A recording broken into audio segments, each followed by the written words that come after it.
Aș vrea să mai ating câteva subiecte.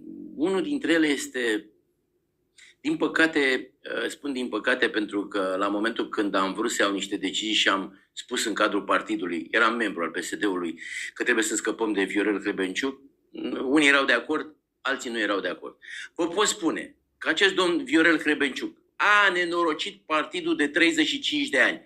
I-a nenorocit și a vândut pe toți președinții de partid.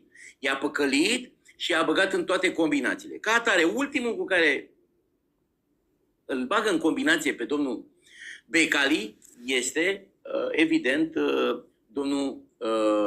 domnul Ciolacu. Deci, ca atare, vă spun, pe toți președinții de partid, mi-aduc aminte nu de mult cum a fost problema și cu domnul Dragnea. Mi-aduc aminte cum a fost și cu domnul Ponta, cum l-au băgat și cum l-au băgat pe liste ca să candideze. Și multe altele. Domnilor, astăzi domnul Becali vorbește că el iese președinte și că el stabilește și că Lin Georgescu nu este bun. Doamne, se uită cineva la acest Becali? Se uită cineva un pic la Viorel Hrebenciuc? Le spune cineva să ia o pauză? Nu le spune pentru că toți sunt în aceeași combinație. Pentru că domnul Ciolacu este prins de nas de ei și pentru că combinațiile lor nu se vor sfârși decât dacă pleacă acasă. Deci eu cred că după atâția ani acești oameni trebuie să plece acasă. Și nu mai cred că domnul Becali și cu domnul Hrebenciuc aud 100 de ani că acești oameni ei stabilesc.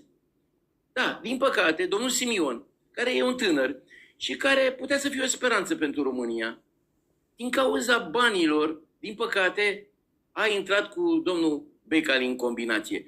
Eu nu cred că domnul Becali ia mai mult de 1% pe orice funcție candidează din România. I-aduc aminte cum a pierdut în sectorul 5, când a vrut să candideze deputat. Deci, dacă nu erau banii la mijloc, domnul Simion nu-l primea și nu se făceau înțelegeri. Înțelegerile sunt așa: Ciolacu, Simion, Hrebenciuc, Becali, Hrebenciuc, Ciolacu, Hrebenciuc, Simion. Și ajungem acum să ne spună, să ne dea lecții cum să conduce România domnul Becali. Evident, cum spune dânsul, se consultă cu domnul Hrebenciuc. Trebuie să iau o pauză acești oameni, trebuie să iau o pauză. Sunt sigur, mă bunește și râsul, sunt sigur că vor lua o pauză.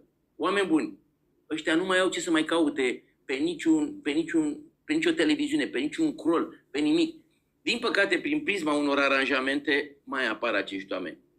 Lumea știe și oamenii din presă cunosc exact ce au făcut acești oameni și problemele care le au în continuare. Nu avem timp acum că v-aș explica foarte multe lucruri câte probleme au. Dar vine momentul și o să le explic.